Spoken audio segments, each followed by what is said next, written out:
Tonight, there is no need to struggle with the mind. There is no need to force it into silence or demand that it obey. Instead, we allow it to soften. We invite it to walk gently along a quiet path. A path that slowly leads away from the urgency of the day and toward a deep valley of stillness and rest. Together, we enter a space shaped by ancient Buddhist understanding, a space where subtle wisdom reveals itself without effort. These teachings are not commands, not rules carved in stone. They are quiet insights into the nature of awareness, soft echoes of truth that have comforted human hearts across centuries. We will not approach them with tension or analysis. We will approach them as stories whispered to the soul, stories that bypass the restless intellect and touch the silent knowing beneath thought. Here, worries are no longer heavy walls. They become mist drifting through open air. Here, peace is not something that depends on circumstances, but a gentle presence that can hold every movement of life. Welcome to Silent Monk. Let this moment become a sanctuary, a quiet inner room where nothing needs to be repaired, nothing needs to be solved. Allow these words to become a slow current, carrying you toward the shores of deep and natural sleep. Our journey begins with a simple act of kindness, looking gently at the stories the mind creates. Throughout the day, the mind narrates everything. It interprets events, judges moments, rehearses futures. By the time we lie down, this inner voice often grows louder, replaying conversations, revisiting regrets, and imagining uncertain tomorrows. Sometimes we become so absorbed in these stories that we forget their true nature. We begin to believe they are reality itself. This is not a personal failure. It is simply the habit of an untended mind. Peace does not arise by arguing with these stories. It emerges when we learn to listen from a wider space, recognizing that we are not the story, but the awareness in which the story appears. There is an old tale of a man who carried a heavy box on his back. He had borne it for so long that he could not remember a life without it. The box was always there, pressing against his shoulders, shaping every step he took. He believed it contained all his mistakes, his regrets, and the sorrow he had never spoken aloud. Because of it, he walked with his eyes lowered, as though the weight of the past prevented him from seeing the sky. When he tried to rest, he could find no comfort, for the box never left him. His friends, seeing his pain, offered suggestions. "Why not open it and face what is inside?" they asked. But he was afraid. "What lies within is too terrible," he said. "It is safer to keep it closed." Others said, "Then why not put it down?" But he could not imagine doing so. "This box is who I am," he insisted. "Without it, I would be nothing." So he continued his journey, growing more tired with each year, a prisoner of a burden he believed he could neither open nor release. One day, he arrived at a quiet monastery hidden among trees. An old master lived there. Seeing the man's exhaustion, the master invited him to sit for tea. In the still garden, the master spoke not of burdens, but of clouds moving slowly across the sky, of wind passing through bamboo, of the fleeting beauty of the present moment. For the first time in many years, the man felt a small opening of peace. Encouraged by the master's calm presence, he spoke of the box he carried. The master listened quietly, then said softly, "I cannot tell you what to do with your burden. But perhaps, just for the time of this tea, you could place it beside you." With hesitation, the man unfastened the straps and lowered the box to the ground. The relief was immediate. A lightness filled his body, a sensation he had forgotten was possible. When the tea ended, he looked at the box with a new curiosity. Around his neck, he discovered a small key he had long forgotten. With trembling hands, he unlocked the box and lifted the lid, expecting darkness and horror. But inside, there was nothing, only the faint scent of old wood. Confusion arose, then a quiet smile, then laughter, deep, freeing laughter. The weight he had carried was not the past itself, but his belief in its power. This story mirrors the burdens that keep us awake at night. Worries, regrets, and fears feel solid and real. We carry them like locked boxes in the mind, convinced they are too dangerous to examine and impossible to release. Yet the teachings of Zen invite us to see differently. These burdens are patterns of thought, habits of storytelling. Their weight does not come from events themselves, but from our constant act of carrying them into the present. The past is gone. Only the story remains. The future has not arrived. Only imagination exists. If suffering is rooted in narrative rather than reality, then freedom becomes possible. We can learn to set the burden down. Now, as you rest here, you may begin a gentle practice. Bring awareness into your body. Recall a worry that has been lingering in your mind. Do not analyze it. Simply notice how it feels. Where does it live in the body? What tension does it create? Imagine that this story exists as a physical object, perhaps a stone, a chest, or a bag filled with weight. See yourself carrying it. Feel its heaviness.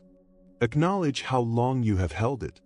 Then, with quiet intention, place it down. As you breathe in slowly and breathe out, allow your body to soften. Tell yourself gently, "For tonight, I can let this go." The mind may try to pick it up again. That is its habit. When it does, repeat the process with patience. Each time you release the burden, you strengthen the art of letting go. You remember that you are not the weight. You are the one who has been carrying it. From here, we turn to the nature of effort. Often, we treat sleep as a task, a goal to achieve. The bed becomes a battlefield where we fight against wakefulness. But effort is the opposite of surrender. True rest cannot be forced. There is a story of a young gardener who received rare and beautiful seeds. He was told that if they bloomed, their fragrance would bring peace to the village. Filled with responsibility, he planted them carefully. But his waiting was anxious. Each morning he examined the soil, disturbed the earth, worried about progress. When sprouts appeared, he tried to help them grow faster, pulling gently at their stems, blowing warm breath upon them, rearranging stones again and again. His love became pressure. The plants weakened. An old woman, known for her garden, came to visit. Watching him, she said, "You love these flowers, but you are loving them to death." She taught him that growth happens not through force, but through the right conditions and trust. So it is with sleep. We cannot pull it into being. Our role is not to force rest, but to create a space where it can arise naturally. Let go of the goal. Attend only to conditions. Feel the texture of the sheets. Notice the temperature of the air. Feel the support beneath you. Let the breath flow without control. Each breath nourishes the nervous system. Offer kindness to whatever appears. You are not fixing anything. You are simply holding space. Like a gardener, you have prepared the soil, watered it with breath, warmed it with gentleness. Now there is nothing more to do. Finally, we arrive at the center. Modern life pulls attention upward and outward. At night, when distractions fade, the mind can feel untethered, adrift in thought. Zen teaches that stability arises not from the head, but from the body's quiet center. There is a story of a young archer whose skill was flawless in safe conditions. Yet when he stood above a deep chasm, his fear overwhelmed him. The master told him, "You know how to use the bow, but not how to use the mind." So it is with us. We may manage life well during the day, yet feel lost when we face the unknown of night. True peace comes from grounded presence. As you lie here, feel the weight of your body. Feel gravity holding you. Let your head sink into the pillow. Let your shoulders, hips, and legs soften. Imagine yourself as a stone resting on earth, or a tree sending roots deep into the ground. Thoughts may pass like wind, but you remain unmoved. You are not a restless mind in darkness. You are the mountain. You are the tree. You are rooted in stillness. Let this groundedness become your refuge. Whatever storms arise, you can always return here, to the quiet center within. And slowly, without effort, without striving, rest begins to unfold on its own. This quiet center is always within reach. It does not disappear when the mind becomes busy, and it does not fade when emotions rise. It remains, patiently waiting beneath every thought. From this place of groundedness, we can begin to look at the mind with gentler eyes. Often, what keeps us awake at night is not the world outside, but the voice inside us. When the world becomes silent, the inner judge often awakens. It replays the day, highlighting every mistake, every missed opportunity, every moment we believe we should have been better. Lying in bed, we review ourselves as if we were on trial, measuring our lives against standards we would never impose on someone we love. This quiet cruelty toward ourselves creates a tension that makes rest impossible. Zen wisdom offers a different way. It teaches us to embrace our ordinary nature, to see beauty in imperfection and truth in simplicity. There is a story of a man born into privilege and honor. As the eldest son of a respected scholar, he was expected to live a life of refinement and achievement. But inside, he felt confined. When his father died, he inherited great wealth, yet the riches felt heavy in his hands. One day, he gave everything away, every coin, every treasure, every symbol of status. He changed his name to Great Fool and began wandering as a humble monk, seeking a truth that could not be bought. He lived with almost nothing. His robe was stitched from discarded cloth. He owned only one bowl, which he used for eating, washing, and writing. To the world, he looked like someone who had lost everything. But within him, there was quiet joy. He loved what was simple, real, and unpolished. He enjoyed the company of children, because they had not yet learned to pretend. He disliked performances of cleverness and refinement. He preferred plain rice to elaborate meals, and spontaneous laughter to polished poetry. One day, someone asked him why he chose such an ordinary life after realizing deep spiritual insight. Great Fool smiled gently and said, "When you try to be special, you become a prisoner. When you are willing to be a fool, you become free." His words carry a medicine for the modern mind. So often, we try to appear wise, compassionate, accomplished. We want to be good at meditation, good at life, good in the eyes of others. This creates a subtle performance. We live as if we are always being watched, and our inner critic becomes the strictest judge. The wisdom of Great Fool invites us to step down from the stage. It gives us permission to be ordinary. It reminds us that our true nature is not something we need to earn or display. Real wisdom is not about becoming perfect. It is about becoming comfortable with being human. It is about allowing ourselves to be simple, imperfect, and real. This is not lowering our standards. It is ending the inner war. When we accept our own mistakes and limitations with kindness, the voice of self-judgment begins to soften. A new kind of peace emerges, a peace rooted not in performance, but in presence. To practice this gentle acceptance, imagine the figure of Great Fool. See his patched robe, his quiet joy, his ease among children. Now bring to mind a part of yourself you often criticize. Perhaps a habit, a trait, or a memory you wish were different.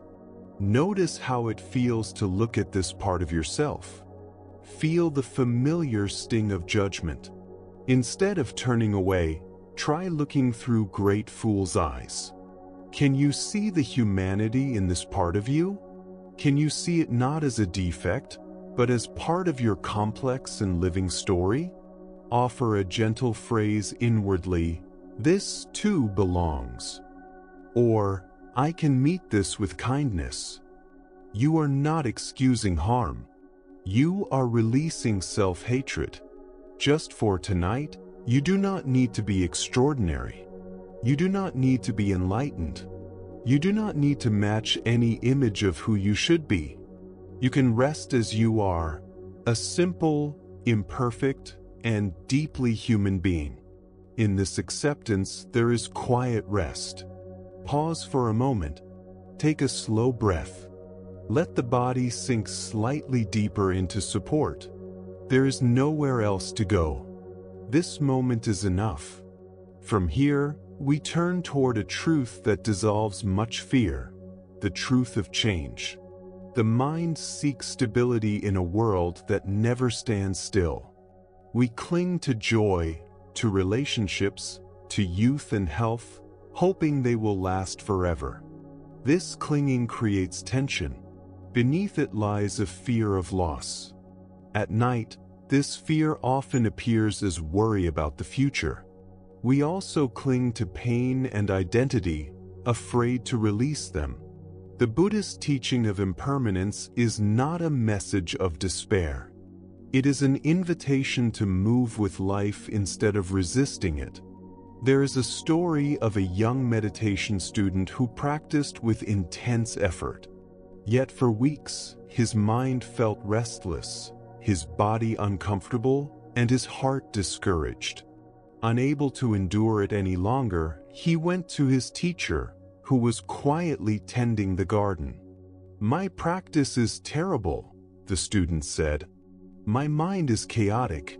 My body aches. I feel no peace at all." The teacher listened calmly and replied, "It will pass." Days later, something shifted. The student felt clarity, ease, and joy. His meditation became luminous and calm. Excited, he returned to the teacher. "My practice is wonderful," he said. "My mind is clear and my heart is light." The teacher smiled and said again, "It will pass." In that moment, the student understood. Everything flows. Nothing remains unchanged. We suffer when we resist this truth. When pain arises, we fight it, judge it, and add layers of struggle. But the reminder, "It will pass," brings quiet comfort. Storms do not define the sky. When joy arises, we cling to it. We try to capture it, and in doing so, we lose the ability to fully experience it. Knowing that joy is fleeting does not diminish it. It deepens our appreciation. Like a river, life flows without holding on. Your breath is a teacher of impermanence. Each inhale is a beginning. Each exhale is a release. You cannot hold the breath. To live is to allow it to come and go. As you rest, feel one complete breath in and one complete breath out. Nothing to grasp, nothing to keep. Now let the moments of your day drift through awareness. A conversation, a taste, a feeling. As you inhale, acknowledge it. As you exhale, release it. You are not erasing the past. You are letting it move on. With every breath out, you learn the art of letting go. From this understanding of change, we move toward a deeper insight. The mind often feels crowded. Thoughts appear solid, urgent, personal. We believe they are me. Zen invites us to question this belief, to look beyond the noise toward the silent space that holds it. There is an ancient story of a sage who dreamed he was a butterfly. In the dream, he was completely a butterfly, free and joyful. When he woke, he wondered, was I a man dreaming of being a butterfly, or a butterfly dreaming of being a man? The question points to the mystery of identity. We shift roles constantly. Worker, parent, dreamer. Each role feels real while it lasts. But which one is truly you? The teaching of non-self suggests that the self is not fixed. It is a flowing process, not a solid object. This insight is not frightening. It is freeing. If you are not fixed, you are not trapped by your past. You are not permanently defined by fear or inadequacy. Thoughts and moods are weather. You are the sky. To feel this freedom, notice the identities you carried today.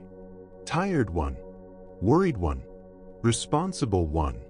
See them as garments. Gently remove them in imagination. Set them aside. Ask quietly, what remains? Do not search for an answer. Simply rest in awareness. This presence has no name. It has no story. It is the silent witness. Just for tonight, release the effort of being someone. There is nothing to prove, nothing to become. Rest in what you are, open, spacious, and free. Pause again. Feel the freshness of this moment. With each breath out, let old identities dissolve. In this vast inner space, there is warmth, connection, and gentle belonging. And slowly, without effort, you are carried deeper into quiet rest. We can easily become confined within the narrow, silent world of our own struggles. In trying to protect ourselves, our hearts may slowly close, building quiet walls where openness once lived. At night, this sense of separation often feels stronger. When the world grows still, the feeling of being alone with our thoughts can deepen. The Buddhist path offers a gentle remedy for this loneliness. It teaches that healing begins with compassion toward ourselves and toward all beings. Compassion is the recognition that nothing exists in isolation, that every life is connected, and that an open heart naturally becomes a peaceful heart. There is a story of a student who had trained with his teacher for many years. He was sincere and disciplined, yet beneath his dedication, a quiet unease followed him. He felt driven to prove himself, to become wiser, to achieve deeper understanding, to make his family and teacher proud. One evening, he gathered the courage to speak. "Master," he said softly, "I feel as though I am always seeking approval. I want my family to be proud of me so they will love me more. And I want their love so that I can finally feel worthy of loving myself. Is this a common struggle?" The teacher looked at him with gentle eyes. "It is the most common journey," he replied. "We search outside ourselves for proof of our worth. We believe peace must be earned." After a pause, he continued, One day, I asked myself a different question. What if my happiness did not depend on anyone's approval? What if my sense of worth could arise from within, as naturally as the rhythm of my heartbeat? The teacher's voice grew softer. I realized that my desire for praise was a habit, like a flicker of light in the darkness. I could observe it, but I no longer mistook it for the sun. I learned to respect the opinions of others, without allowing them to rule my heart. Their words became like weather, sometimes bright, sometimes stormy, but no longer the climate of my inner world. And in that freedom, I discovered that the love I had been seeking outside had always been waiting quietly within. This realization is the essence of compassion. It begins with the courageous act of turning kindness inward. Compassion is not pity. It is the ability to feel with another being, to recognize shared fragility, and to wish freedom from suffering for all. Beside compassion stands loving kindness, the sincere wish that all beings may be well and joyful. Together, they form the two wings of awakening. Wisdom alone cannot lift us. Without compassion, the heart cannot rise. These qualities are powerful medicine for the states of mind that disturb our rest: fear, judgment, anger, and loneliness. A judging heart is tight and restless. A kind heart is soft and spacious. And this practice must begin with ourselves. We cannot offer water from an empty well. Many of us find it easier to feel tenderness for others than for our own pain. We meet our struggles with impatience, our mistakes with harshness, our anxiety with resistance. Self-compassion is the radical decision to treat ourselves with the same gentleness we would offer a dear friend. When we become a true companion to our own suffering, the feeling of isolation begins to dissolve. From that space, a quiet peace can begin to grow. To awaken compassion within your heart tonight, you can begin a simple practice. As you prepare for sleep, settle into a comfortable position. If it feels natural, place one hand softly over your chest. Begin by offering kindness to yourself. Silently repeat these words, not as commands, but as gentle wishes. May I be safe. May I be at ease. May I be healthy. May I live with peace. Allow whatever feelings arise to exist without judgment. If resistance appears, meet it with kindness too. You are planting seeds, nothing more. After a few moments, bring to mind someone you love easily. Picture their face. Direct the same wishes toward them. May you be safe. May you be at ease. May you be healthy. May you live with peace. Feel the warmth of connection. Then, if you feel ready, expand the circle. Think of someone neutral, a neighbor, a stranger, a passing figure from your day. Offer them the same gentle wishes. Slowly widen the circle further, to your home, your city, your world. May all beings be safe. May all beings be at ease. May all beings be healthy. May all beings live with peace. This practice softens the boundaries of the heart. It reminds us that beneath our differences, we share the same longing for peace. It is a gentle way to fall asleep, not wrapped in worry, but held in quiet warmth. As kindness begins to take root within us, we can approach the mind with new clarity. Often the inner world feels chaotic, like a wild forest of thoughts and emotions. We feel powerless before shifting moods and fears, especially in the stillness of night. But the Buddha taught that we are not victims of the mind. We are its gardeners. We cannot control every storm, but we can cultivate the soil. There is a story of a young queen who inherited a kingdom famous for its royal garden. When she first walked through it, her heart fell. What had once been beautiful was now overgrown with thorns and tangled vines. Paths were blocked. Trees were weak. Flowers were hidden beneath weeds. The queen felt overwhelmed.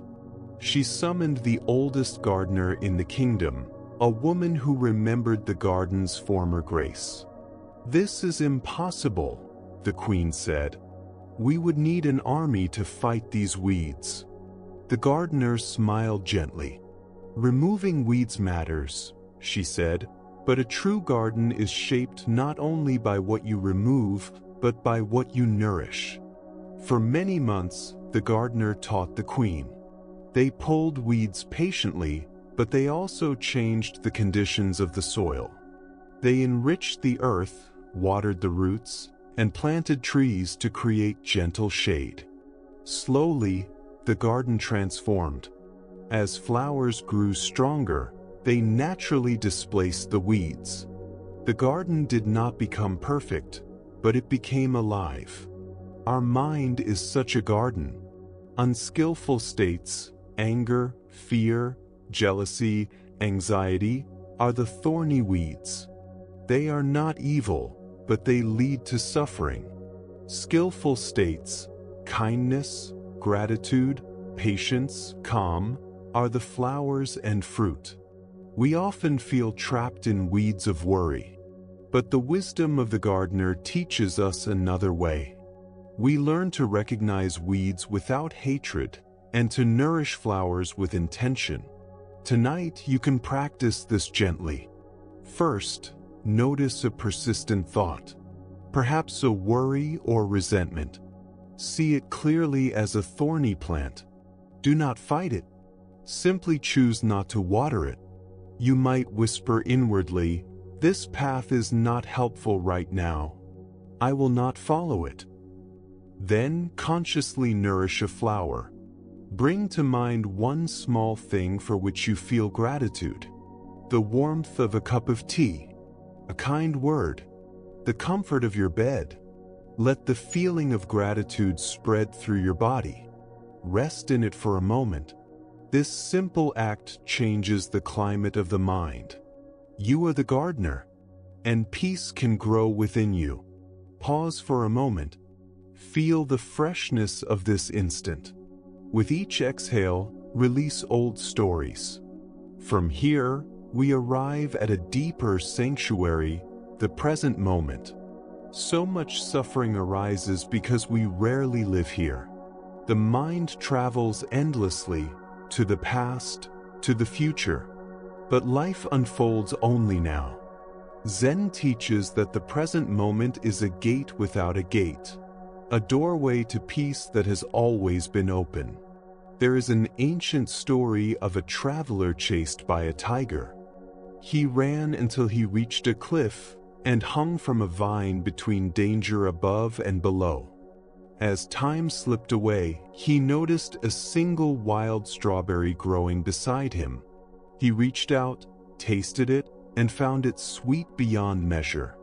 The story is our own. The past pursues us like a tiger.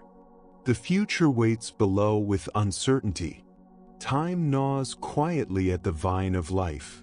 Yet even here, there is always a strawberry, this moment. Peace does not come from eliminating the tigers. It comes from tasting the present. Tonight, let your senses guide you home. Listen gently to sound. Feel the touch of fabric, the weight of warmth, the rhythm of breath. Each time the mind wanders, return softly to what is here. This moment is your refuge.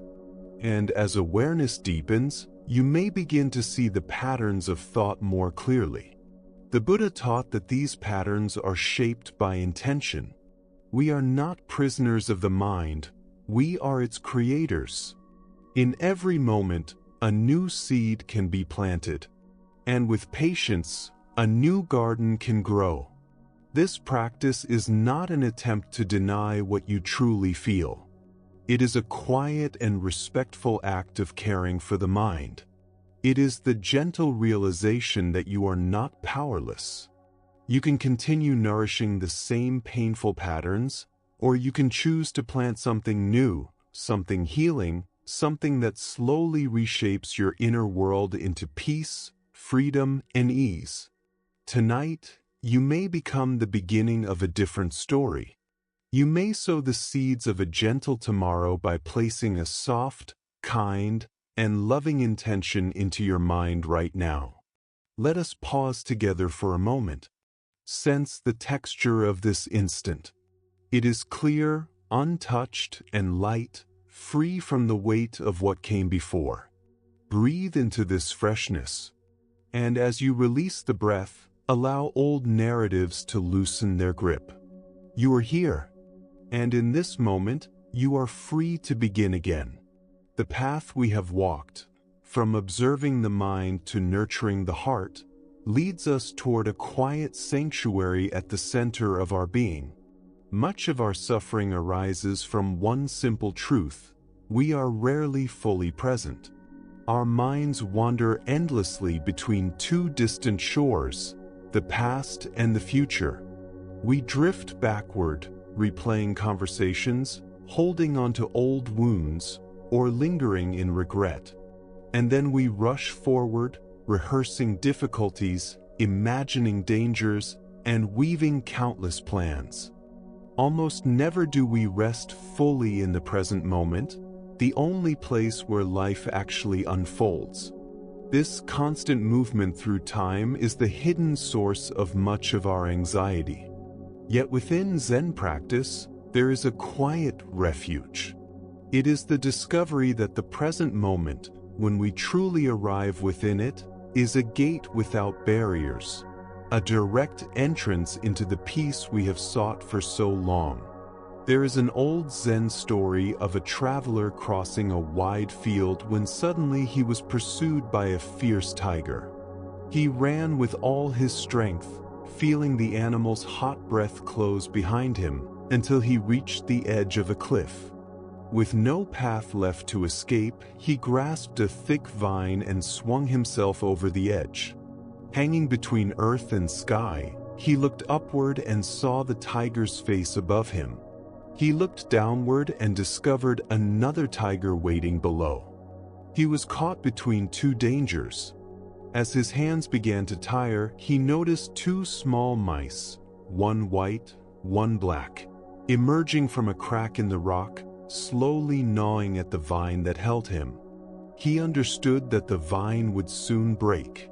Above him was death, below him was death, and time itself was quietly eroding his only support. In that moment, when his life was measured in seconds, he saw something growing beside him on the cliff wall. A single wild strawberry, bright and ripe in the sunlight.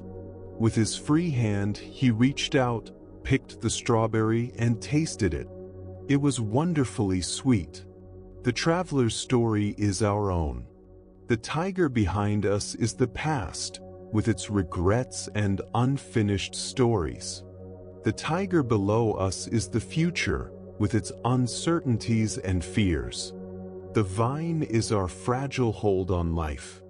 And the two mice, white and black, are day and night, steadily consuming the time we are given. This is the human condition. We are all suspended between what has been and what may come. We spend our lives staring upward at regret or downward at anxiety. Yet the most liberating teaching of Zen is that even in such a moment, the strawberry is always there. The strawberry is the present moment. It is the only reality we ever truly possess. Peace does not come from eliminating the tigers. They belong to the landscape of existence. Peace arises when we learn, even briefly, to shift our attention from the burdens of past and future to the simple, immediate sweetness of now. To taste the strawberry is not to deny danger. It is to affirm life in the only moment life can be lived. To step through this gate without doors, you can allow your senses to guide you. They gently draw your awareness from the abstract world of thought into the tangible reality of presence. As you rest here, begin by opening your awareness to sound. Listen softly. What reaches your ears? Do not strain. Let sounds arrive naturally. Perhaps you hear your breath. Perhaps a distant hum. Perhaps only silence. Whatever appears, receive it without judgment. Let your awareness become a wide, open sky in which sounds rise and fade. Now bring attention to touch. Feel where your body meets the bed. Notice the weight of blankets. Sense the air on your skin, on your face, on your hands. Notice subtle sensations, warmth, coolness, or gentle tingling. Remain with sensation without labeling it. Simply feel. Next, allow awareness to move to scent. Without effort, notice whether any fragrance is present, the faint smell of fabric, the quiet breath of night air. Whether you smell anything or not does not matter. The practice lies in openness. Each time your mind wanders into stories of yesterday or tomorrow, recognize it gently, like the traveler glancing again at the tigers. Smile softly at this habit, and with kindness, guide your attention back. Back to the breath, back to sensation, back to this undeniable moment. This is your strawberry. It has never left you. Welcome home. As you learn to rest in this open presence, you begin to notice patterns within the mind. Even when you are not lost in time, certain thoughts and emotions return again and again, like familiar melodies. At times, these patterns can feel imprisoning, as though an unseen force governs your moods and fears. This sense of being trapped is itself a source of suffering. The Buddha offered a liberating understanding. We are not merely victims of our minds, we are their creators. There is a story of a Zen master named Shikiri. One evening, a thief entered his home while he was reading by candlelight. Pointing a sword, the thief demanded money. Shikiri remained calm. Without alarm, he said, "You will find what you seek in that drawer," and returned to his reading. The thief, astonished, emptied the drawer into his bag. As he prepared to leave, the master spoke again, "Do not take everything. I must pay my taxes tomorrow." Confused, the thief returned some money. At the doorway, Shikiri called out gently, "When you receive a gift, it is polite to say thank you." The thief bowed, murmured gratitude, and disappeared into the night. Later, when the thief was arrested, Shikiri testified simply, "He is not a thief. I gave him money and he thanked me." Moved by this compassion, the thief transformed his life and became Shikiri's devoted student. This story reveals the nature of karma. Karma is not reward or punishment from outside. It is the quiet law of cause and effect. The master's intention created a new reality. Our minds function in the same way. Intention plants the seed. When we repeatedly sow anger, fear, or self-judgment, the mind learns to grow them. But in any moment, we can plant something new. To practice this, we first recognize old patterns without fighting them. Then we introduce a gentler intention, a phrase of trust, an act of kindness, a wish for peace. This is not denial. It is the art of conscious cultivation. Tonight, you may choose a different seed. Pause again. Feel the clarity of this moment. Breathe. Release. Begin anew. As awareness deepens, another layer of wisdom appears. It is not events that wound us most, but the stories we attach to them. A small comment becomes an insult. A minor mistake becomes disaster. Silence becomes rejection. The mind paints reality with the colors of fear. The path to peace is learning to see without distortion, like a clear mirror. There is a story of the master Ryoan, who lived simply in a small hut by a mountain. One night, a desperate thief entered his home. Finding nothing to steal, he was met not with anger but with compassion. Ryoan gave him his only robe and said softly, "I wish I could give you the moon." When the thief left, Ryoan sat beneath the night sky, his mind untouched by bitterness. The teaching of the two arrows reminds us. The first arrow is life's pain. The second arrow is our reaction. When we stop shooting the second arrow, the mind remains clear. As you rest now, imagine your awareness as a mirror, vast, silent, unblemished. Thoughts, sensations, sounds are reflections passing across its surface. Do not cling. Do not resist. Simply witness. Return again and again to the stillness of the mirror itself. And in this stillness, let your body soften, let your breath deepen, let the day dissolve. From here, peace is not something you seek. It is something you remember. And slowly, gently, you drift toward rest. For several days more, the samurai's rough outer shell remained unchanged. Yet slowly, under the steady warmth of kindness that demanded nothing in return, something within him began to soften. His pride loosened. His hardness began to fracture. One evening, as the master quietly poured tea, the samurai suddenly collapsed into tears. His body trembled with sobs he had long suppressed. He spoke of a life shaped by violence, loss, and sorrow, of regrets that had frozen his heart over many years. Lowering his head to the floor, he asked for forgiveness. The master gently rested a hand upon his shoulder.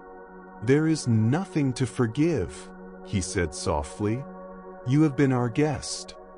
Weeks later, when the samurai departed, transformed in spirit, the students asked the master why he had shown such unwavering patience. The master replied, "Everyone who comes to our door is a guest. But those who disturb our peace the most, they are not merely guests. They are our greatest teachers." The master's insight reveals how we can meet the difficult visitors in our own minds. Our fear, our sadness, our anger, our anxiety. In Buddhist imagery, these forces are sometimes called Mara, the presence that draws us away from peace. When Mara appears, especially in the fragile quiet of night, our first impulse is resistance.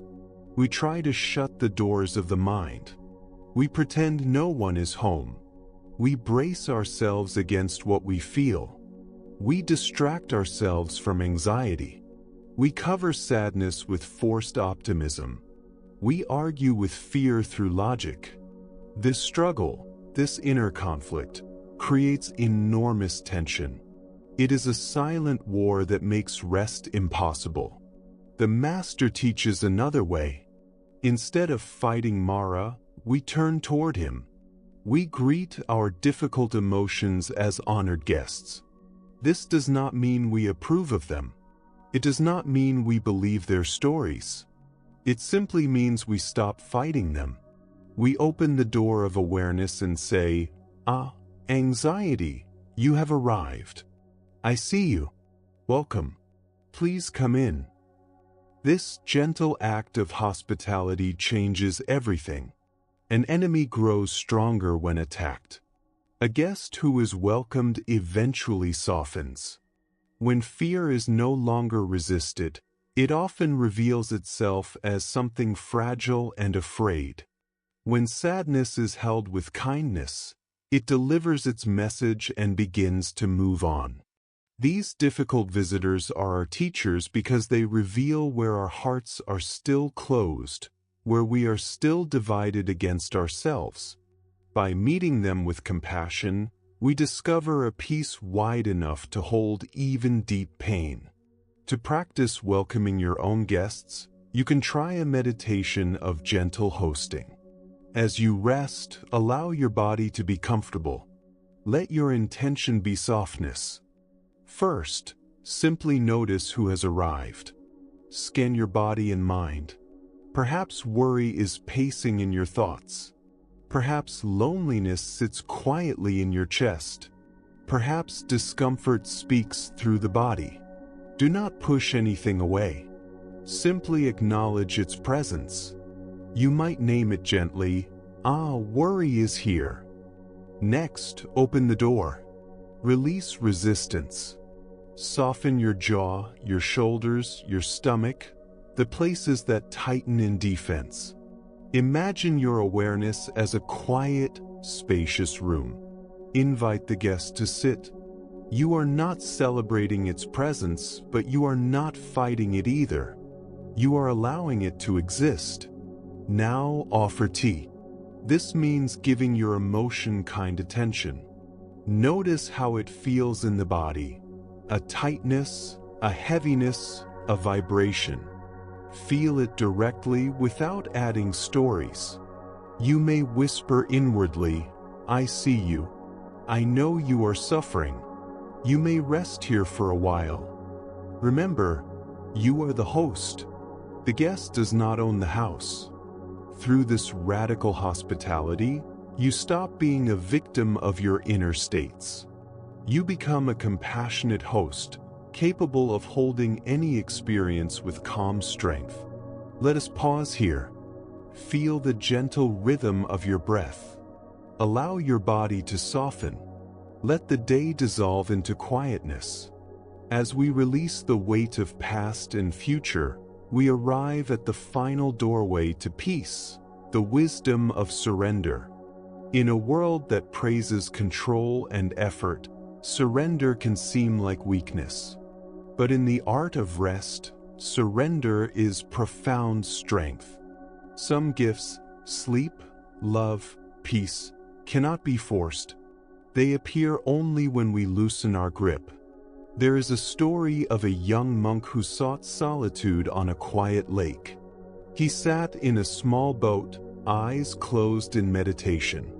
Suddenly, another boat bumped into his. Anger surged within him. He turned to shout, and discovered the boat was empty. In that instant, he awakened. His anger had no one to blame. He saw clearly, the disturbance came not from the boat, but from within.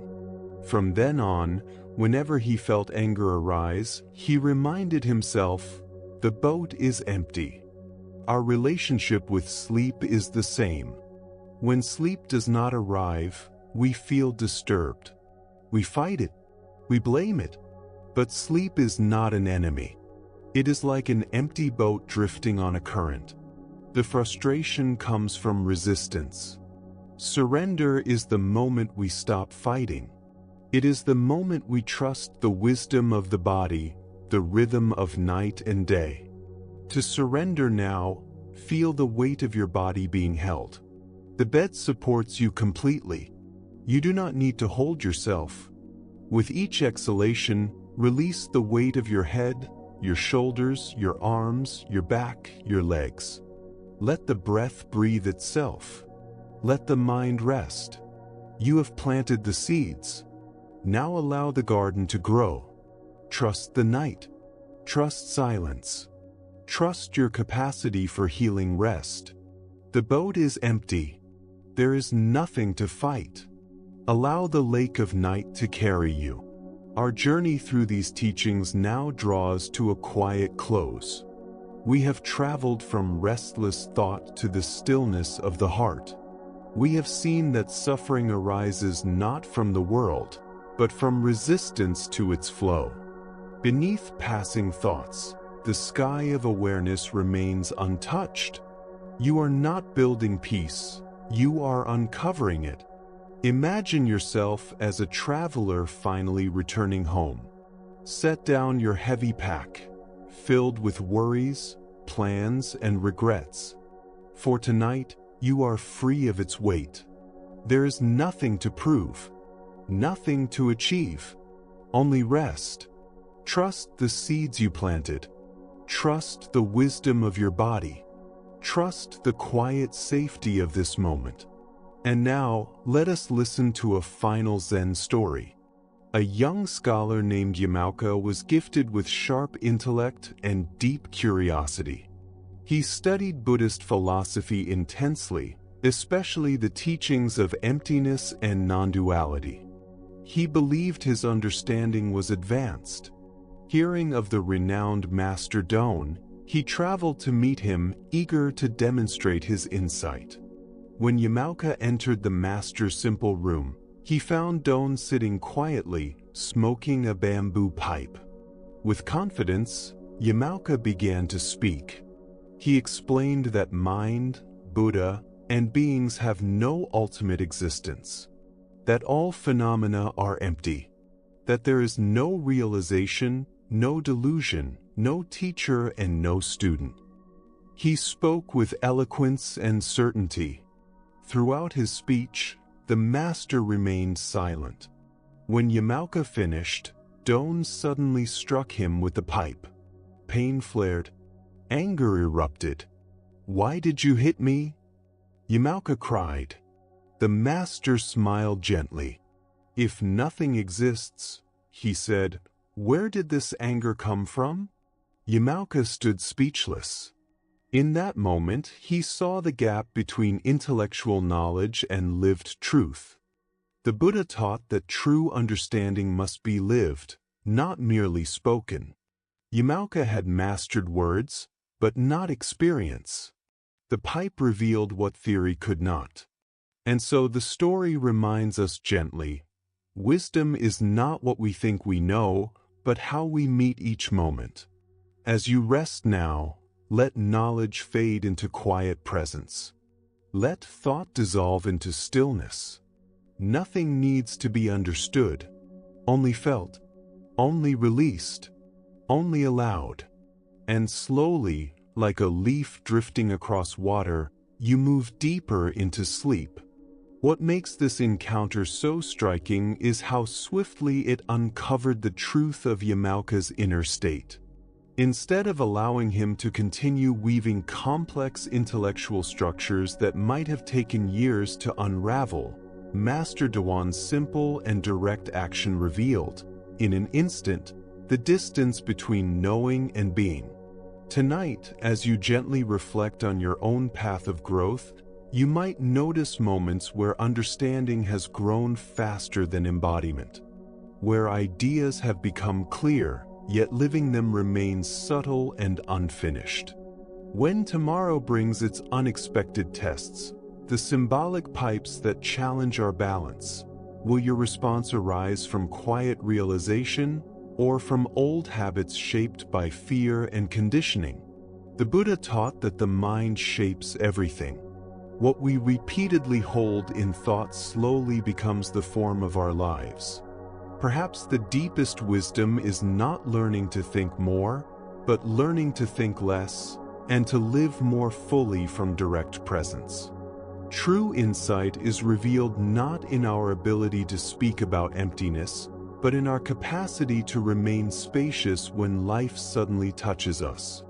Now let us turn to another story, one that illuminates the difference between knowledge and lived understanding. This is the tale of Takusan and the rice cakes. Takusan was celebrated across the land as a brilliant scholar of the Diamond Sutra, one of the most subtle and profound texts in Buddhist tradition. For many years he studied every line with devotion, memorizing passages, analyzing meanings, and composing detailed commentaries admired by fellow scholars. His grasp of emptiness, non-attachment, and the illusory nature of phenomena was considered extraordinary by academic standards. When Takusan heard that Zen masters in the southern regions were teaching a different way, a path emphasizing direct experience rather than scholarly debate. He felt both curiosity and doubt. These teachers claimed that awakening could arise through simple meditation and direct insight into the mind, without reliance on elaborate philosophical systems. Convinced that such teachings misunderstood the Buddha's intent, Takusan decided to travel south to confront them. He believed his mastery of scripture would easily reveal their errors and restore what he considered true understanding. He packed his many commentaries into a large case and began his journey. The weight of his books slowed his steps, yet he carried them proudly, as if they were armor for the debates ahead. After several days of travel, hunger overtook him. He stopped at a small roadside stall run by an elderly woman who sold rice cakes and tea to travelers. The shade was cool, and the scent of warm food reminded him how long it had been since he had eaten. "I would like some rice cakes," Takusan said, setting down his heavy pack. The woman looked at him with gentle curiosity. "What do you carry in that large bundle?" she asked. "These are my commentaries on the Diamond Sutra," Takusan replied, his voice touched with pride. "I have devoted my life to understanding this sacred text." The woman nodded thoughtfully. "Then perhaps you can help me with a question that has always puzzled me." Takusan straightened, pleased by the opportunity. "I would be honored to answer."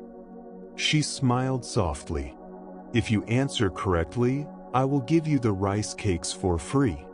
If not, you must continue your journey without them."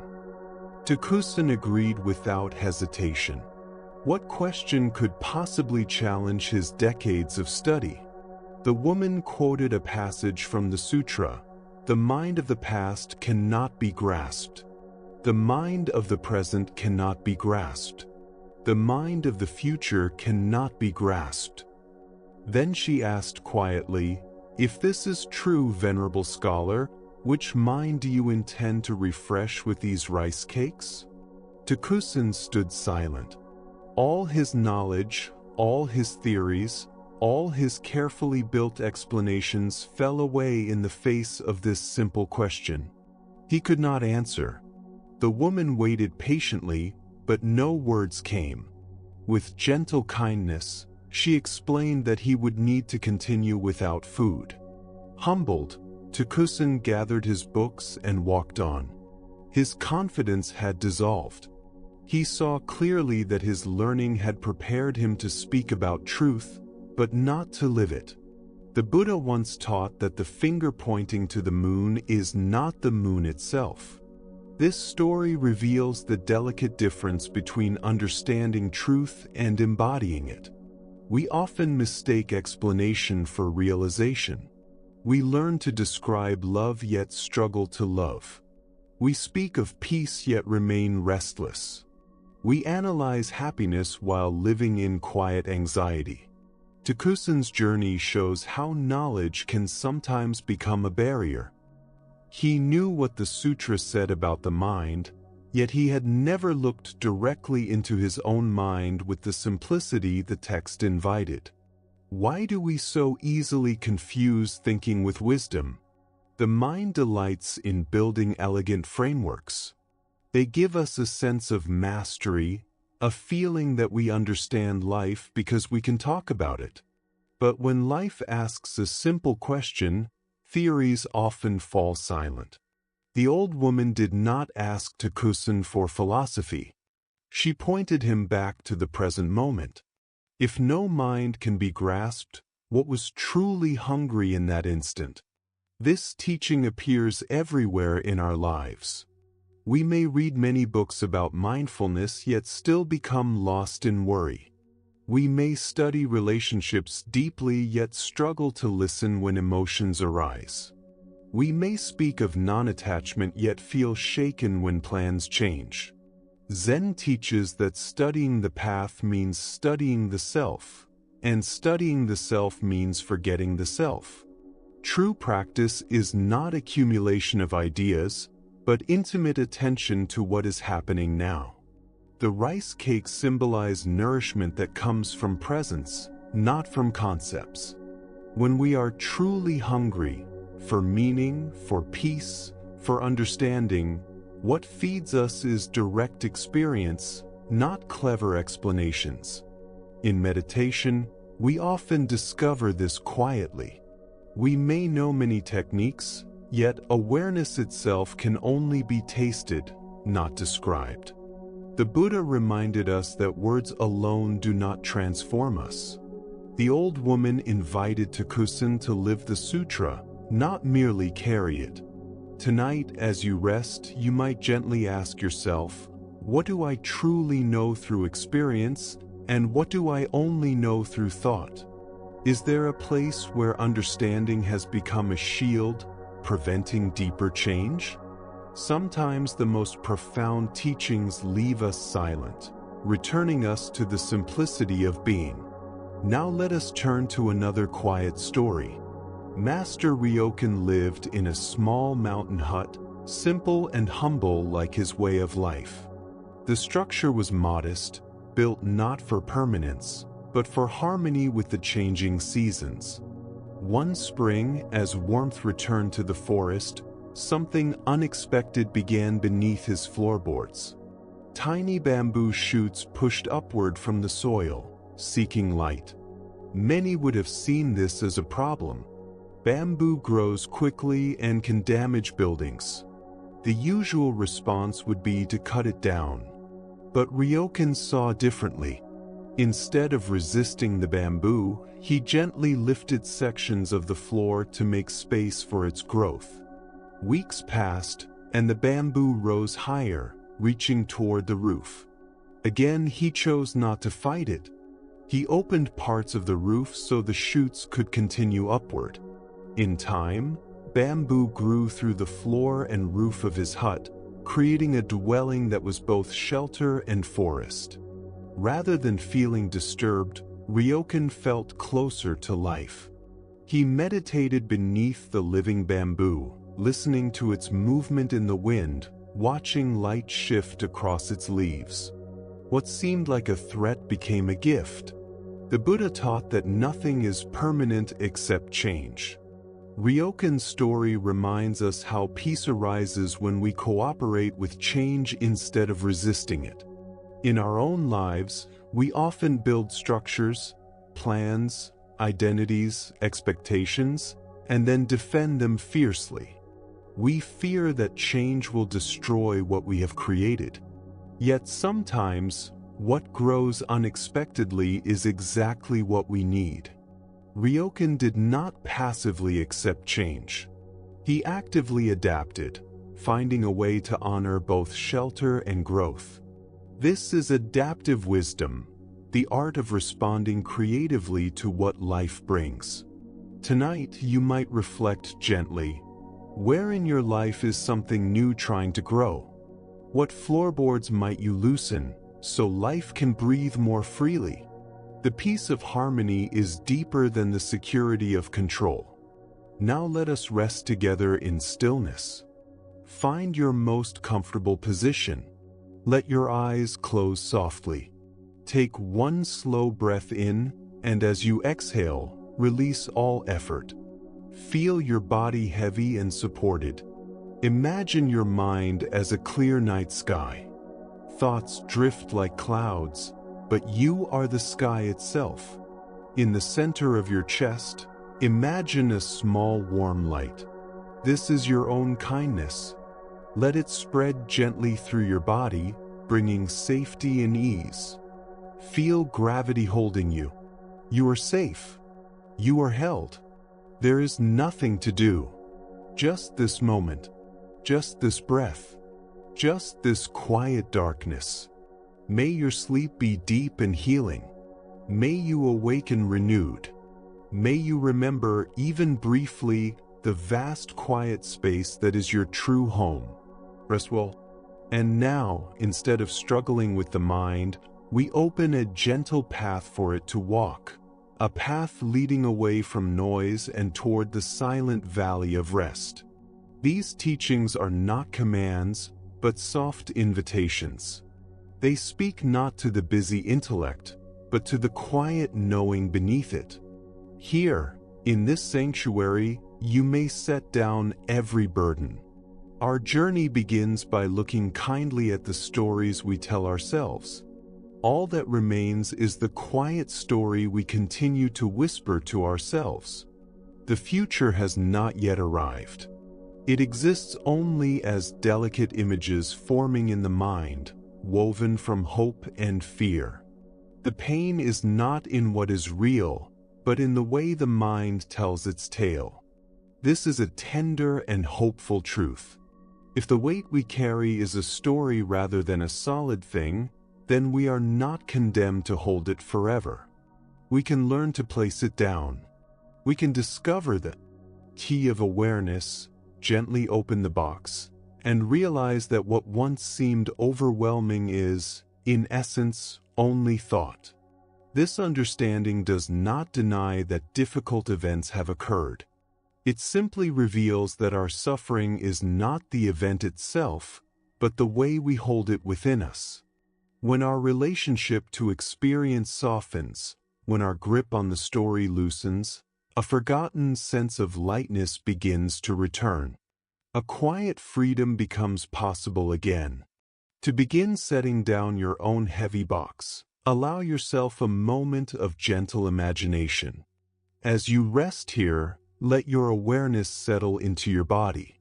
Slowly bring to mind a worry, a memory, or a quiet anxiety that has been lingering in your heart.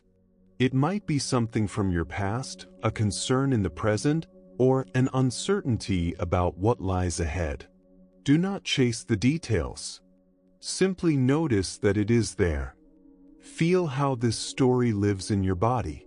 Sense the subtle tension, the contraction, the quiet heaviness. Now imagine that this entire story, with all its thoughts and emotions, has taken the form of a physical object. Perhaps it is a stone, a locked box, or a bag filled with weight. See yourself carrying it. Feel its presence in your hands, on your shoulders, or near your heart. Acknowledge how long you have been holding it. And now, with a calm and deliberate intention, imagine placing it down. See yourself gently setting the stone on the earth, loosening the straps of the bag, or opening your hands and letting the burden rest beside you. As you do this, breathe in slowly. And as you breathe out, allow your body to soften, as though a real weight has just been released.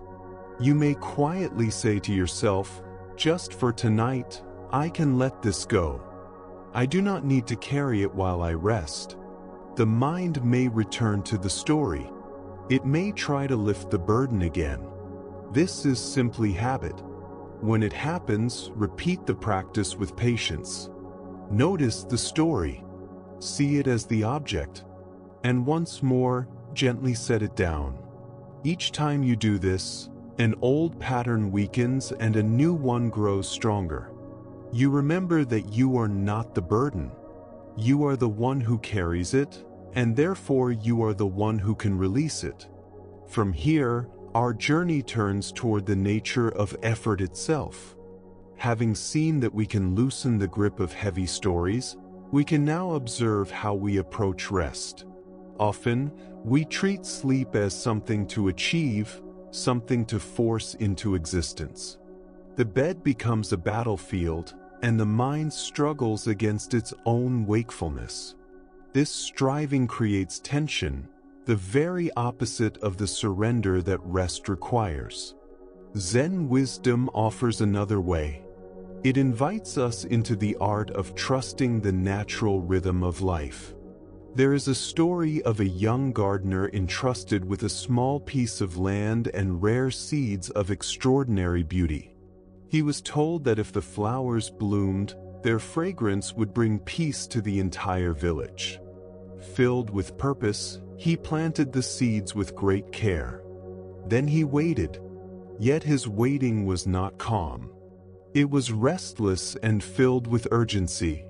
Each morning he hurried to the garden, searching the soil for signs of life. He touched the earth, stirred it, and tried to uncover what was happening beneath the surface. When the first shoots appeared, his worry only deepened.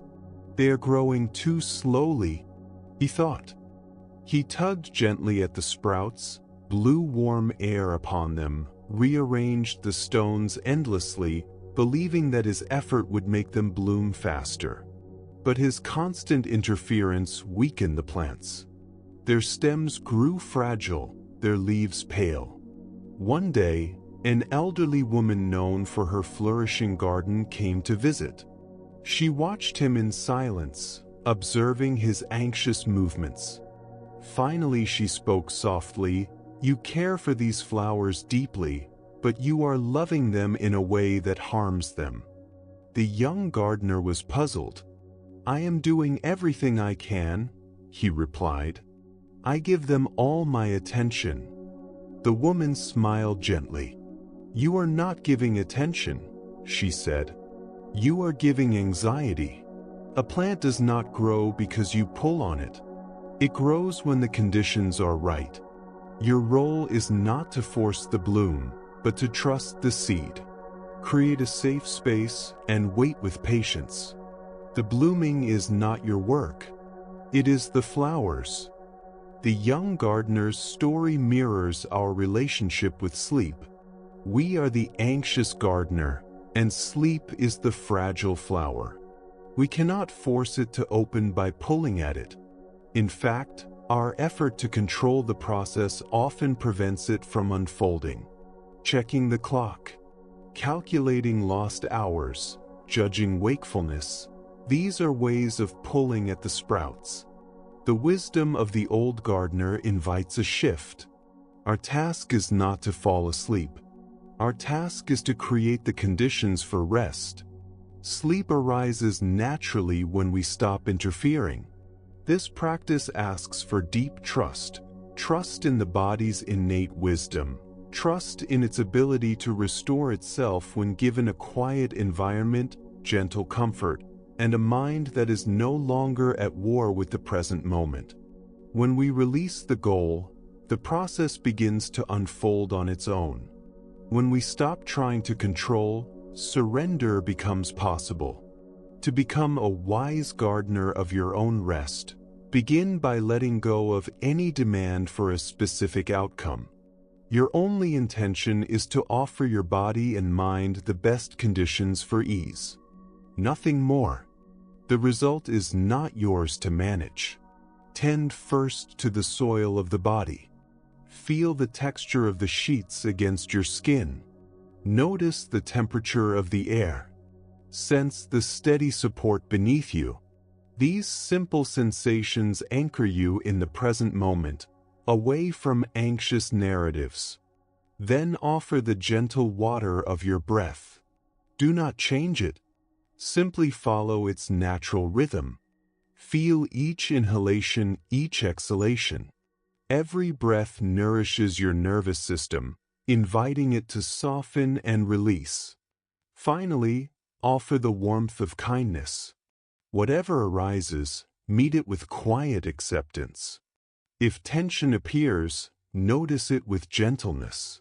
If thoughts arise, observe them with patience. You are not fixing anything. You are simply creating a safe and welcoming space. You may repeat a quiet phrase with your breath. As you inhale, you might think, "I am creating the conditions for rest." As you exhale, rest will come in its own time. You have planted the seeds. You have prepared the soil. You have watered it with breath and warmed it with kindness. Now your work is complete. All that remains is trust. Pause here for a moment. Feel the rhythm of your breathing. Let the body soften. Allow the day to dissolve into stillness. From this place of ease, we turn toward the importance of finding our center. Modern life constantly pulls our energy upward and outward. Our attention is drawn to screens, sounds, and endless demands. The mind becomes crowded with thoughts, worries, and plans. We begin to feel scattered, ungrounded, like a tree with shallow roots. At night, when external distractions fade, this sense of imbalance can intensify. Thoughts drift freely, untethered, creating waves of quiet anxiety. Zen teachings remind us that true stability is not found in the chaos of the mind, but in the deep, quiet center of the body. There is a story of a young archer who mastered his skill in familiar surroundings. His aim was flawless. He could strike the center of a target with ease, even splitting one arrow with another. Proud of his ability, he sought out an old Zen master known for his archery and challenged him. The master led him high into the mountains, to the edge of a vast chasm. A single log stretched across the gap. Without hesitation, the master stepped onto the swaying bridge, drew his bow, and released an arrow that struck its mark. Then he returned calmly. "Now it is your turn," he said. The young archer approached the edge and looked down. Fear surged through him. His hands trembled, his legs weakened, and his skill vanished. He could not even step onto the log. The master spoke gently, "You have skill with the bow, but little skill with the mind that releases the arrow." Each night, we stand before a similar chasm. During the day, we manage our lives with competence. But at night, when familiar structures dissolve, hidden fears and existential worries may arise. Our usual skills cannot bring peace. We cannot manage ourselves into rest. The master's teaching points to another kind of skill, the ability to find a center, a place of stability within the body. When awareness rests in this center, thoughts may still arise, but they no longer unbalance us. We are no longer leaves in the wind. We become the mountain itself. To cultivate this presence, feel the weight of your body. Sense gravity holding you. Notice the heaviness of your head, your shoulders, your hips, your legs. With each exhalation, allow yourself to sink more deeply into support. Imagine yourself as a stone resting on the earth, unmoved by the wind, or as a great tree, sending roots deep into the ground. Feel the connection to something vast and stable. You are not a fragile mind floating in darkness. You are grounded, rooted, present. Let this sense of stability become your refuge. From this groundedness, we can look at our inner world with kindness. Often, what keeps us awake is the voice of the inner judge. In the quiet of night, it replays the day, highlighting mistakes and shortcomings. We hold ourselves to impossible standards and exhaust ourselves with self-criticism. Zen wisdom offers a gentle antidote, the embrace of our ordinary, imperfect nature. There is a story of a man born into wealth and prestige, expected to live a life of refinement and success. Yet he felt imprisoned by this identity. After inheriting great fortune, he gave it all away, renaming himself Great Fool, and wandered as a humble monk. He lived simply, wearing patched robes and carrying only a bowl. To the world, he seemed like a failure. Yet he discovered joy in simplicity and authenticity. He loved the company of children, the taste of plain food, the spontaneity of life. When asked why he chose such an ordinary life, he smiled and said, "When you try to be special, you become a prisoner. When you are willing to be a fool, you become free." This teaching invites us to step down from the stage of perfection. We do not need to perform enlightenment or wisdom. Our true nature is already here, in our imperfect humanity. To practice this acceptance, bring to mind a part of yourself you often judge. Look at it through the eyes of great fool. See the simple humanity within it. Offer it kindness rather than criticism. You may quietly say, "This too is part of my journey," or simply smile inwardly with gentleness. Tonight, you do not need to be special. You do not need to be perfect. You can rest as you are. As we learn to accept ourselves, we encounter one of the deepest truths of existence: impermanence. We cling to moments, relationships, identities, and stories, fearing their loss. This clinging creates tension. The Buddha's teaching on impermanence is not pessimism, but liberation. There is a story of a meditation student who struggled deeply in his practice. When he complained to his teacher, the teacher simply said, "It will pass." Later, when the student experienced bliss and clarity, the teacher again said, "It will pass." In that moment, the student understood. Everything changes. Joy and sorrow, clarity and confusion, all arise and fade. When we resist unpleasant experiences, we add suffering. When we cling to pleasant experiences, we lose them more quickly.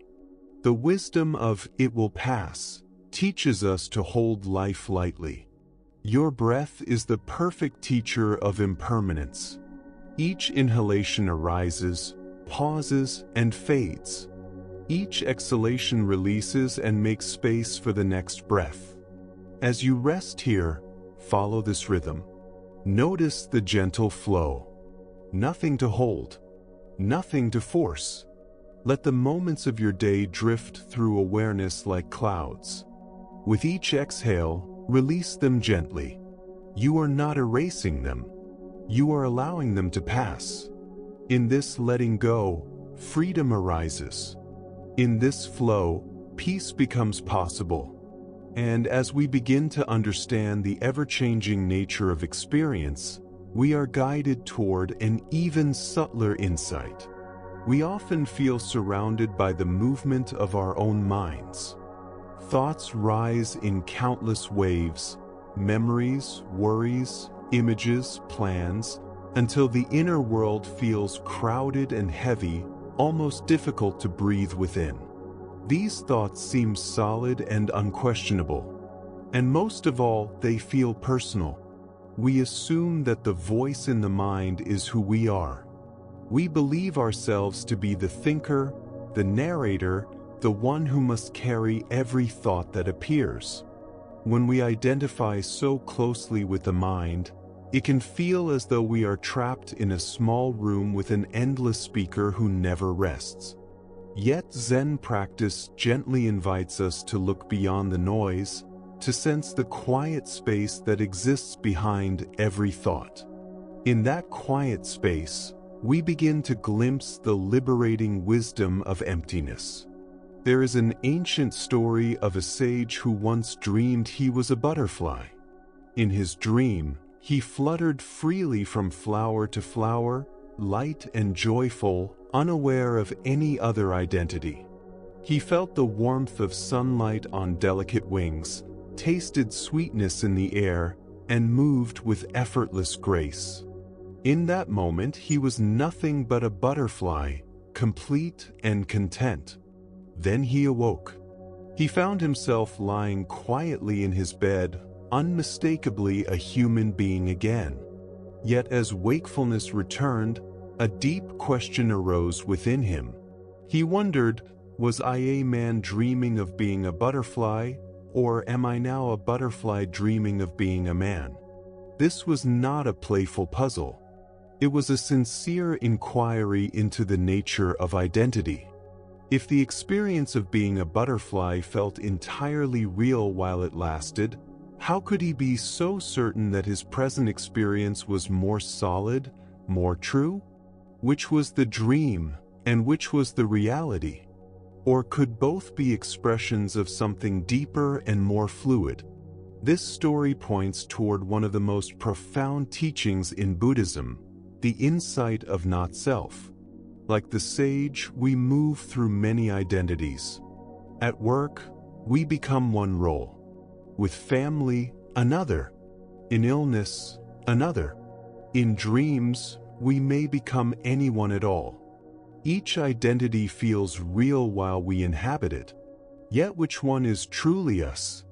The teaching of not-self suggests that none of these identities are fixed or permanent. What we call self is not a single unchanging entity, but a flowing collection of thoughts, feelings, memories, sensations, and roles. It is less like a stone and more like a story, less like an object and more like a process. At first, this insight can feel unsettling. If there is no fixed self, who am I? Yet this is not a teaching of loss. It is a teaching of freedom. If you are not a solid, unchanging thing, then you are not permanently defined by your past. You are not forever bound to the role of being anxious, inadequate, or wounded. These are temporary patterns, passing dreams. Realizing this is like setting down an invisible burden. The exhausting effort to constantly manage, defend, and perfect the self can finally soften. Thoughts and moods become like clouds moving through the sky of awareness. You are not the clouds. You are the open sky. To sense this freedom directly, you can practice a gentle meditation of unidentifying. As you rest here, notice the labels you may be carrying from the day. Perhaps you feel like a tired person, a worried person, or someone who struggled. See these labels simply as stories. Imagine each identity as a garment you are wearing. In your mind, gently remove the heavy coat of effort. Loosen the tight shoes of responsibility. Set aside the costumes of roles and expectations. Just for tonight, you do not need to wear them. As each layer falls away, ask quietly, what remains? Do not search for an answer. Simply rest in the silent sense of presence that is left behind. This presence has no name and no story. It is the quiet witness of all changing identities. It is the dreamer who dreams of being both butterfly and human.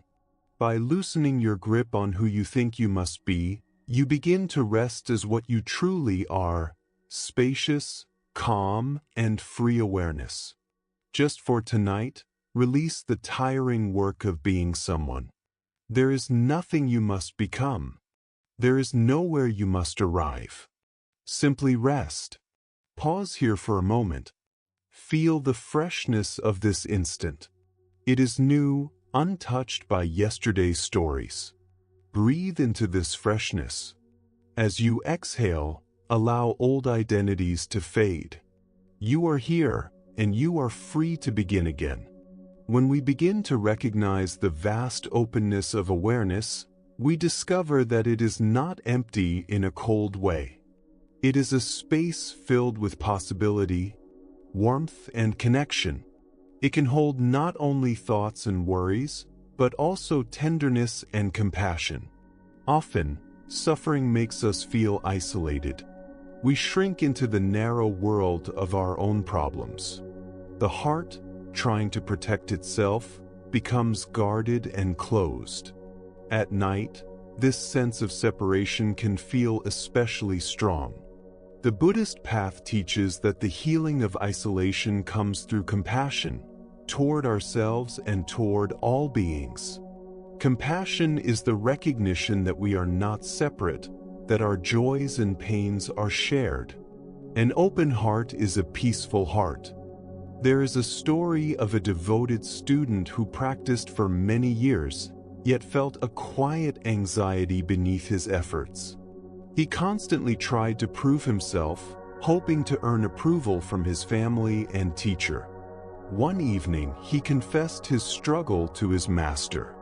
"I feel I am always seeking validation," he said softly. "I want others to be proud of me so I can feel worthy of love." And only when I feel loved can I finally accept myself." The master listened with gentle eyes. "This is the journey of many," he replied. "We look outward for confirmation of our worth. We believe peace must be earned. But one day I asked myself a different question. What if my happiness did not depend on approval? What if my sense of worth could arise from within as naturally as my breath?" He continued quietly, "I realized that my desire for recognition was a habit, like a flicker of light in the dark. I could observe it without mistaking it for the sun. I learned to respect others' opinions without letting them rule my heart. Their praise and criticism became like weather, changing, unpredictable, but no longer defining my inner climate. And in that freedom, I discovered the love I had been seeking was already within me. This realization is the essence of compassion. It begins with kindness toward oneself. Compassion is not weakness or pity. It is the deep understanding of shared vulnerability and the sincere wish for all beings to be free from suffering. Alongside compassion arises loving kindness, the wish for happiness and well-being. Together, they are the wings of awakening. A heart filled with judgment is tense and contracted. A heart filled with kindness is soft and open. And this practice must begin within. We cannot offer warmth to others if we deny it to ourselves. Many of us find it easier to feel compassion for others than for our own pain. We meet our mistakes with harshness and impatience. Self-compassion is the radical act of turning tenderness inward, holding our struggles as gently as we would hold a loved one. To nurture this quality of heart, you can practice a simple meditation of loving kindness as you prepare for sleep.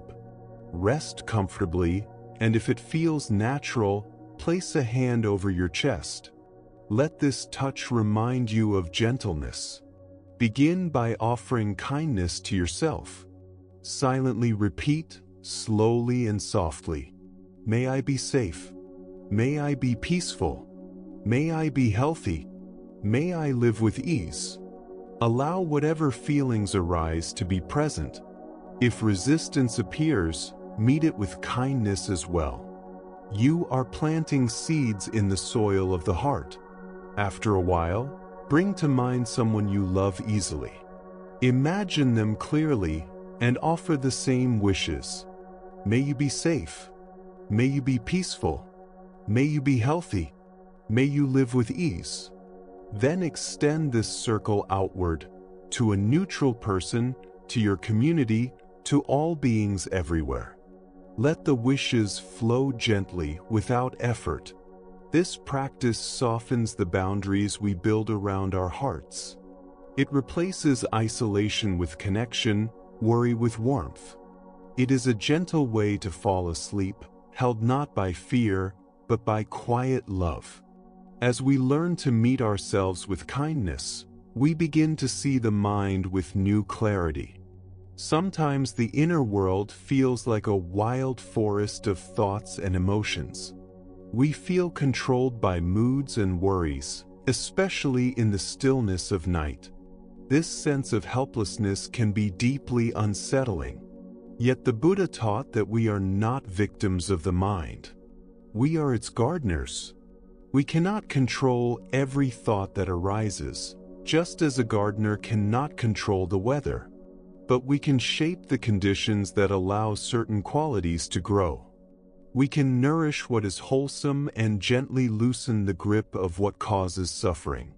There is a story of a young queen who inherited a kingdom renowned for its royal garden. When she first entered it, she was overwhelmed. What had once been harmonious was now tangled with thorns and invasive vines. Paths were blocked, trees were weak, flowers hidden.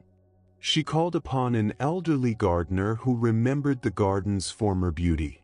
"This seems impossible," the queen said. How can we restore such chaos? The gardener smiled softly. Removing weeds is part of the work, she said. But the deeper secret lies in what you nurture. When the soil is enriched and the flowers are cared for, the weeds naturally lose their power. Together, they transform the garden, not only by pulling weeds, but by changing the conditions. They softened the soil, watered the roots, created shade and balance. Slowly, the flowers flourished, and the weeds faded into the background. Our minds are like this garden. Fear, resentment, jealousy, and anxiety are the thorny weeds. Kindness, patience, gratitude, and calm are the flowers. When we nourish the flowers, they gradually become the dominant landscape. To practice wise gardening of the mind, begin with 2 gentle steps. First, notice a persistent worry or thought. See it as a weed. Do not fight it. Simply choose not to feed it with attention. Let it be and turn your awareness elsewhere. Second, consciously nourish a flower. Bring to mind something small for which you feel gratitude. Hold it gently in awareness. Feel the warmth it creates in the body. Let this feeling expand. This simple act transforms the inner environment. It shifts the mind from scarcity to sufficiency, from tension to ease. You are the gardener. Within you lies the ability to cultivate a garden of peace. Pause again. Feel the freshness of this moment. Breathe in its quietness. Release old stories with your exhale. You are here. You are free to begin anew. As our journey deepens, we arrive at a central sanctuary of peace, the present moment. So much turmoil arises because we rarely live here. The mind wanders into the past, replaying regrets, or rushes into the future, imagining fears. We forget that life unfolds only now. Zen wisdom teaches that the present moment is a gate without barriers, a direct doorway into stillness. There is a tale of a traveler chased by a tiger. Fleeing, he reached a cliff and clung to a vine. Below him waited another tiger.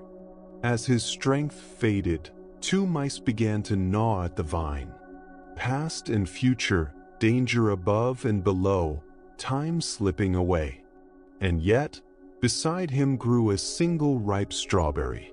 He reached out, tasted it, and found it wonderfully sweet. The strawberry is the present moment. Even in uncertainty, sweetness is available here. To return to this moment, use your senses as anchors. Listen to the sounds around you. Feel the touch of the bed. Notice subtle sensations in the body. Gently guide your attention back whenever it wanders. This is your refuge. This is your home. And as you rest here, quietly present, you may begin to notice the subtle patterns of the mind with greater ease. I must leave enough for tomorrow, he said softly. There are obligations I cannot ignore. The intruder hesitated. Confused and unsettled, he quietly returned some of the coins to the drawer and stepped toward the door. Just as his hand touched the frame, the master spoke once more, his voice gentle and unhurried. When someone receives a gift, he said, it is customary to offer gratitude. For the first time that night, the man froze completely. Something in the master's words pierced through his fear and suspicion. Almost without understanding why, he bowed his head and whispered, "Thank you," before disappearing into the darkness. In time, the man was arrested and confessed to many acts of theft, including the incident in the master's home. When the master was asked to testify, he spoke with simple clarity. "This man did not steal from me," he said. "I offered him money, and he accepted it with thanks. Those words reached deeper than any punishment ever could. They touched a place in the man that had long been forgotten.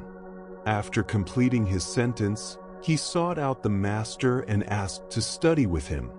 Over the years that followed, he lived quietly, practicing sincerity and kindness, until his life became one of harmony and dignity. This story quietly reveals the nature of karma.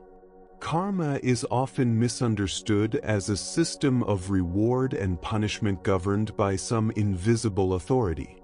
But in truth, it is far simpler and far more intimate.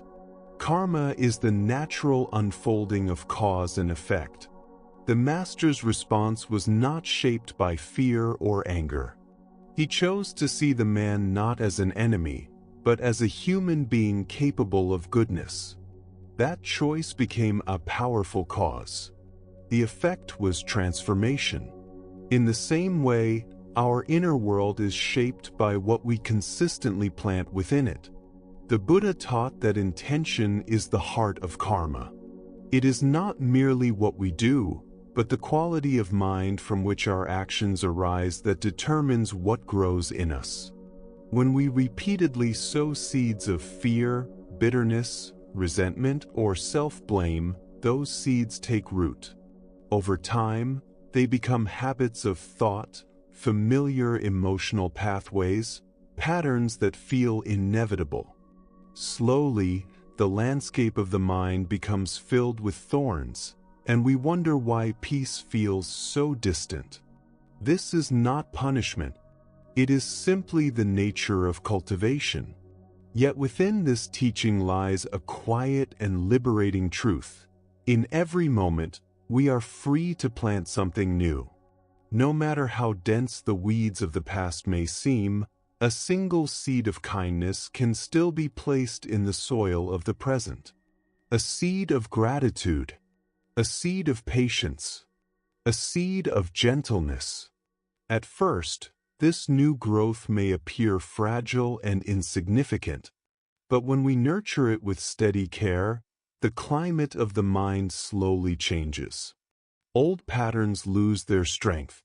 New qualities begin to flourish. We discover that we are not helpless prisoners of our habits. We are the quiet architects of our inner world. As you prepare to rest, you can begin this practice in a simple way. The first step is awareness. When a familiar loop of worry or self-criticism arises, there is no need to fight it. Struggle only tightens its roots. Instead, recognize it with calm clarity. You might gently say within yourself, "This is worry," or "This is an old pattern." In that moment of recognition, a space opens. You are no longer lost inside the thought. You are the one who sees it. Then comes the second step, planting a new seed. You do not argue with the old pattern or try to erase it. You simply introduce a different intention into the mind. If worry is present, you might offer a quiet phrase of trust. In this moment, I am safe. I can meet whatever comes with grace. If self-criticism appears, you might place a hand over your heart and whisper, "May I be gentle with myself." If resentment toward another arises, you might softly wish, "May you be at peace." This is not denial of feeling. It is the art of inner care. You begin to see that you have a choice. You can continue to water the same painful growth, or you can nourish something that brings calm and clarity. Tonight can be the beginning of something new. Let us pause here together. Feel the texture of this moment. It is fresh, untouched by yesterday.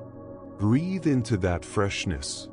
As you exhale, allow old stories to loosen their grip.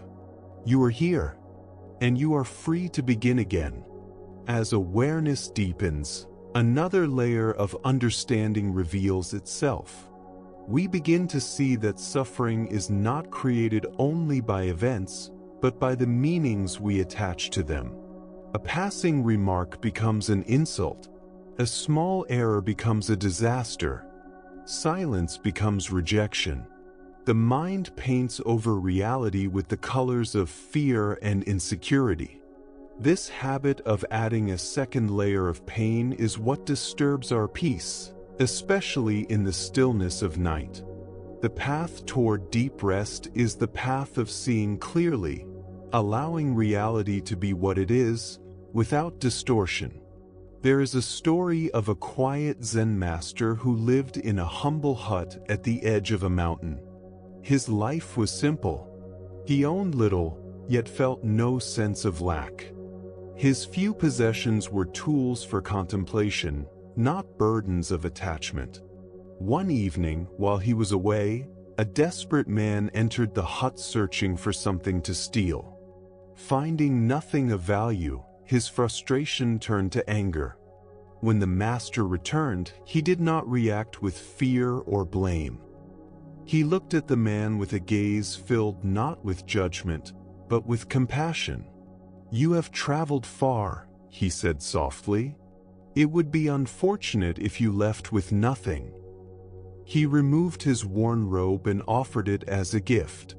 The man, stunned, took it and fled into the night. The master sat beneath the open sky, feeling the cool air on his skin. He looked up at the luminous moon and sighed gently. "If only I could have given him this moon as well," he murmured. This story reflects the mind of one who has found inner clarity. In Buddhist teaching, there is the image of two arrows.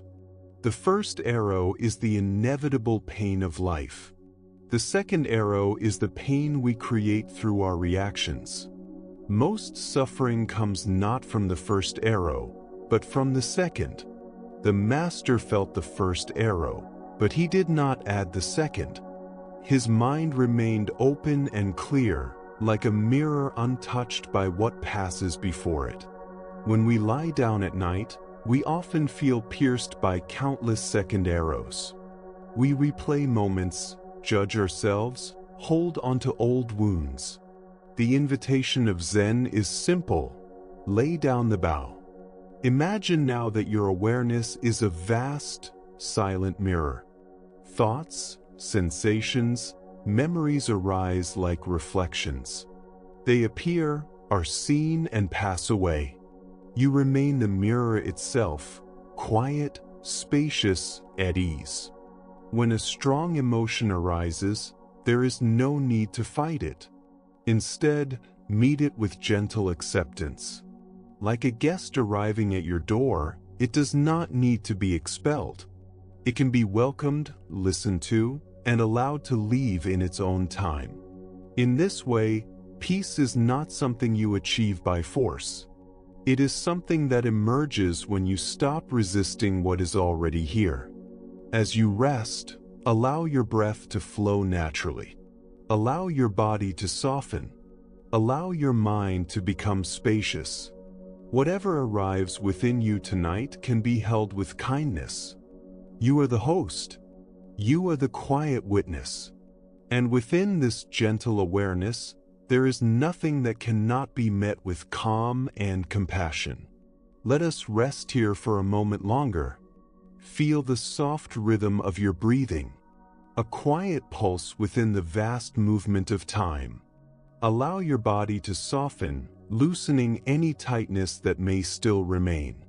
Let the boundaries of your day dissolve into this calm and spacious night. As the weight of past and future gently falls away, you arrive before a final doorway to deep and lasting peace. This doorway is simple, yet profound. It is the practice that quietly supports all others. It is the graceful art of releasing. It is the wisdom of surrender. In a world that celebrates effort, control, and relentless striving, surrender can appear fragile or passive. Yet in the language of Zen, surrender is not weakness. It is courage. It is clarity. It is the trust that some of life's most precious gifts, sleep, love, serenity, cannot be forced into existence. They arise only when we loosen our grasp and open our hands. There is a story of a young monk who sought solitude to deepen his meditation. He rowed a small boat to the center of a vast, still lake, far from the voices of the monastery. Closing his eyes, he settled into silence, savoring the rare stillness of the moment. Soon he felt a sudden jolt. Another boat had struck his own. His eyes flew open, and a surge of irritation rose within him. How careless someone must be, he thought. How could anyone disturb such perfect quiet? Turning to confront the intruder, he discovered something unexpected. The other boat was empty. It had simply drifted loose from its mooring, carried silently by the current. In that instant, the monk experienced a quiet awakening. His anger had nowhere to land. There was no one to blame. The boat was empty. He realized that his anger had not come from the boat. It had come from within. The collision had merely touched something already present, waiting beneath the surface. From that day forward, whenever he felt anger rising toward others, he reminded himself softly, "The boat is empty." Our relationship with sleep is much the same. We lie in bed longing for stillness. When sleep does not arrive, it feels like a collision. Frustration appears. Anxiety tightens its grip. We imagine sleeplessness as an enemy, something external that opposes our peace. We fight it. We blame it. We struggle against it. Yet the wisdom of the empty boat invites us to see more clearly. Sleep itself has no intention. It is not a force working against us. It is simply a natural movement, like a drifting boat or a flowing tide. The tension we feel does not come from sleeplessness. It arises from resistance, from our attachment to how things should be. The struggle is what keeps us awake. Surrender is the moment we recognize that the boat is empty. It is the moment we stop shouting. It is the moment we release the battle and allow things to unfold as they are. This is not resignation. It is trust. Trust in the quiet intelligence of your body, which knows when and how to rest. Trust in the rhythm of life, in the gentle alternation of waking and sleeping, movement and stillness. Surrender is not giving up. It is giving over. It is allowing yourself to be carried by a wisdom deeper than the anxious mind. Now, let us bring this journey toward its natural completion. There is nothing more you must achieve. No techniques to master. No effort to sustain. The time for doing has ended. The time for being has begun. Feel the full weight of your body. Notice how it is already supported, already held. The surface beneath you carries you completely. You do not need to hold yourself. With your next exhale, allow the weight of your head and neck to sink into the pillow. Let them be heavy. With the next breath out, release the shoulders and arms. Let them soften and fall away from effort. Exhale again, and allow the torso, the back, the hips to settle.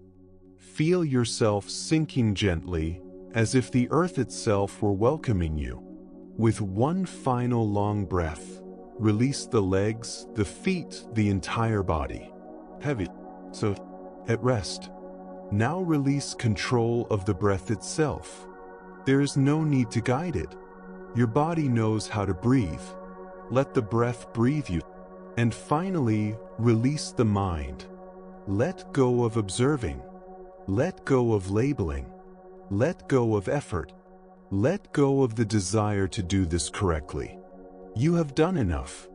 The seeds have been planted. Now the garden grows on its own. Rest in the quiet darkness. Trust the night. Trust the silence. Trust your own capacity for healing rest. The boat is empty. There is nothing to fight. Allow the vast lake of night to hold you, to rock you gently, to carry you effortlessly into sleep. Our journey through these gentle teachings now draws to a quiet close. Together, we have traveled from the restless currents of thought to the deep, still waters of the heart. We have seen that our struggle is not with life itself, but with our resistance to its changing flow. We have discovered that beneath the passing clouds of worry and thought, the open sky of awareness remains untouched and peaceful. We have learned to tend the garden of the mind with patience and care. We have loosened the heavy garments of fixed identity, and we have arrived at the simple truth of the present moment. Peace is not somewhere else. It lives in surrender. This path is not about adding something new to who you are. It is about releasing what has always covered the quiet peace already within you. You are not constructing a fortress of calm. You are clearing away old debris so that your natural stillness can flow freely. Imagine yourself now as a tired traveler who has walked a long and difficult road. A heavy pack rests upon your back. At last, you have arrived home. This bed, this room, this moment, this is home. Gently set the pack down. Let it rest by the door. It contains worries, plans, regrets, responsibilities. It will still be there tomorrow if you need it. But tonight, you are free of its weight. There is no final test, no evaluation, no requirement to understand everything. There is only rest. Trust the seeds you have planted tonight. Trust that even a single breath of kindness has already begun its quiet work. And above all, trust the wisdom of your body. It knows how to heal. It knows how to rest. It knows how to sleep. All it asks is a mind that feels safe enough to let go.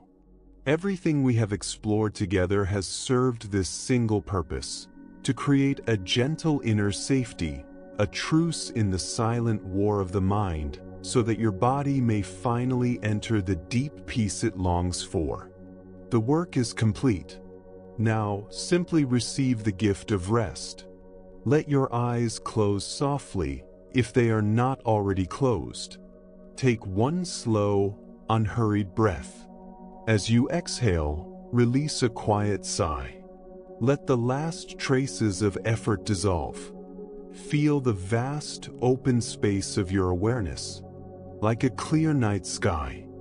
Thoughts may drift like distant clouds, but you are the sky, not the clouds. Rest as this spacious presence. Bring awareness gently to the center of your chest. Imagine a small, warm glow there, a quiet ember of kindness. Feel its warmth spreading through your body. A sense of safety, of belonging, of being at home with yourself. Now feel your body surrender fully to gravity. Held completely, supported completely. You are safe. You are held. You are at peace. There is nothing else to do, nowhere else to go. Only this breath, this stillness, this quiet night. May your sleep be deep and healing. May your rest be gentle and renewing. May you awaken refreshed and light.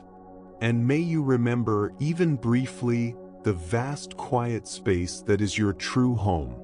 Walk through your days with softer steps and a gentler heart, knowing that you are always held by something greater than fear. May the peace you cultivate within yourself flow outward into the world. Rest well.